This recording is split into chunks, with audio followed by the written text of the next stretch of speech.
Somewhere deep in the South Pacific, there's a mysterious, untouched island inhabited only by women, guardians of an incredible secret, the key to a long and youthful life. These women age 10 times slower than ordinary people. Fascinated by the promise of immortality, a powerful man named Mr. Song has sent countless expeditions to uncover the island's secrets, yet none of them have ever returned. Only one explorer ever made it to the island, but he vanished without a trace. 10 years later, his son, Wang, sets off on a dangerous mission to uncover the island's mystery and find his missing father. One day, Wang hears a radio report that Mr. Song, a famous businessman and philanthropist, is funding another expedition to the mysterious island. Intrigued, Wang searches the internet for more information. Reports say the island lies somewhere in the South Pacific, surrounded by powerful underwater currents, and its population is made up entirely of women. No man has ever stepped on its shores, except for one explorer named Li, Wang's father, who disappeared a decade ago. Determined to follow in his father's footsteps, Wang signs up to join the expedition and begins preparing his gear. At the harbor, he meets his old friend Chang, a former Navy sailor from Somalia, who insists on coming along. Chang even bought an old boat for the trip, but Wang decides to travel on the larger ship prepared by Mr. Song's team. As the explorers board the grand vessel, Mr. Song's assistant hands them GPS trackers, instructing them to activate the devices once they reach the island.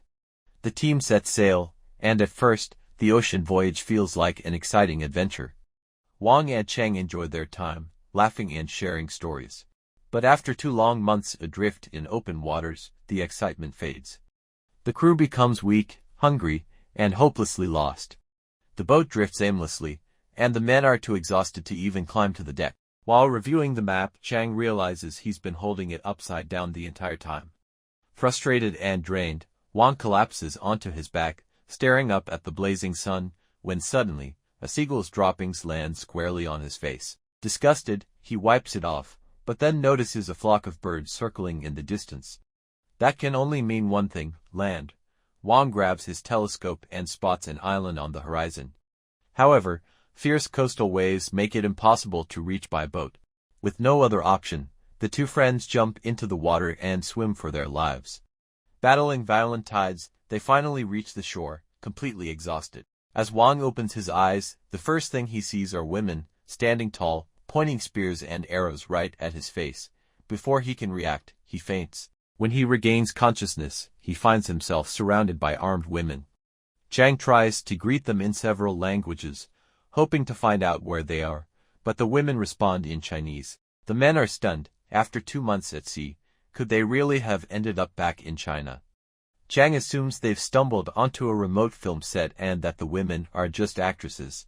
He grins, waves, and even asks to see the director. Offended, one of the women hits him hard with a club, knocking him to the ground. The tribe captures the 2 men and locks them inside a bamboo cage.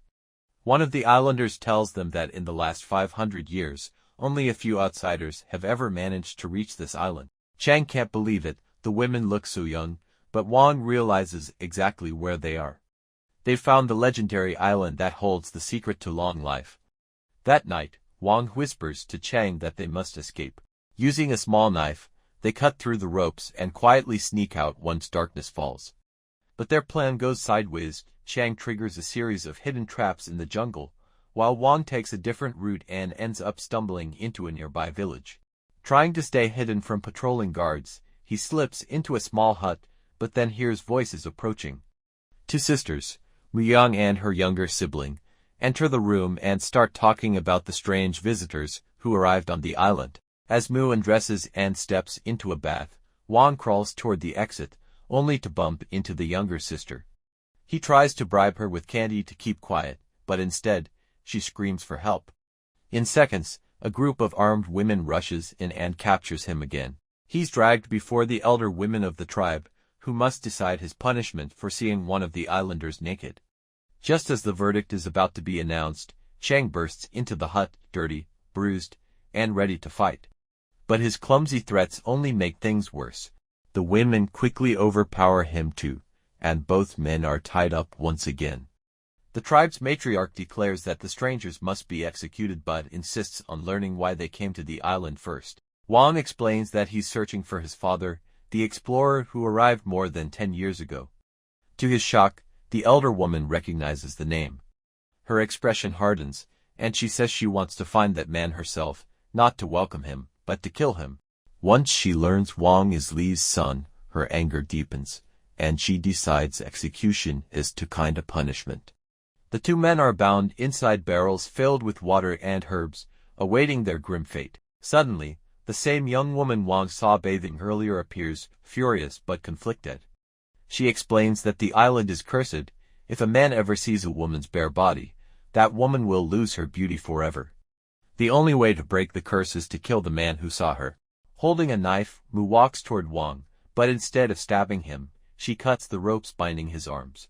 She can't bear to see anyone die because of her. She frees both captives and tells them to escape quickly. Wang and Chang flee into the jungle under the cover of night, but their freedom doesn't last long. They fall into another trap, and by morning, the tribe has recaptured them. The women drag them to a sacred clearing where an enormous ancient tree stands, the heart of the island. The elder declares with joy that it's time to prepare a feast, with the two outsiders as the main course. The women season the captives with herbs and spices, ready to roast them, when suddenly a villager shouts that a girl named Kun Washington is drowning near the coast. Everyone rushes to rescue her, leaving Wang and Chang alone. The two friends use the burning coals around them to burn through their ropes and escape. They throw a smoldering log at the base of the sacred tree, unintentionally setting it on fire. Reaching the beach, they spot a drifting yacht, their only chance to get away. But when they see the islanders crying helplessly as Kun Washington struggles in the waves, their conscience stops them. Instead of running, Wang dives into the ocean and saves the drowning girl, performing mouth-to-mouth resuscitation to bring her back to life. The tribe witnesses everything. Later, in a village gathering, the elder reconsiders their punishment. Mu and Kun plead for mercy, insisting that the men have proven their courage and kindness. The elder agrees to spare them, but declares they must remain on the island for 3 years until the ocean currents shift and the yacht can return to shore. Then, disaster strikes. The sacred tree has burned down. Furious, the elder threatens that unless the men can revive it within 3 months, they'll be executed. Determined to make things right, Wang and Chang dedicate themselves to saving the tree. They clean its ashes, nurture its roots, and feed it with special nutrients every day. Slowly, they begin to feel at home among the tribe. Kun Washington starts flirting with Chang, playfully teasing him, until he gives in and starts seeing her. Meanwhile, Wang spends more time with Mu, who weaves flower crowns by the river. When a snake slithers near her, Wang jumps in to save her, but it turns out to be her pet. They both laugh, growing closer with each day. That night, under a sky full of shooting stars, Wang and Mu make wishes together. Wang remembers his father and the reason he came, to finish what his father started. Weeks later, a miracle happens, the sacred tree begins to bloom again. The tribe celebrates with music and dancing around a roaring fire. Mu dances gracefully, her movements hypnotizing Wang. He realizes that he doesn't just want to protect her, he wants to spend the rest of his life by her side. After the celebration, Mu tells him the ancient legend of their people. Long ago, a tribe of witches guarded a magical seed, the source of eternal youth. Fearing death, other tribes attacked them to steal it. Before dying, the last witch gave the seed to a young girl and told her to flee to a deserted island. The girl planted the seed, and over centuries, the island flourished. That girl eventually became the elder who now leads the tribe. The next day, Mu takes Wang to a hidden part of the island where his father was last seen. There, he finds an old explorer's journal written by his father, who describes the island's tragic history and pleads with his son to understand the choices he made. Wang decides to finish the mission, not by leaving, but by staying and protecting the island. Chang, tired of modern life and pollution, agrees. Together, they destroy their GPS tracker so no one can ever find the island again. But as they toss the device into the water, it accidentally reactivates, sending a signal straight to Mr. Song.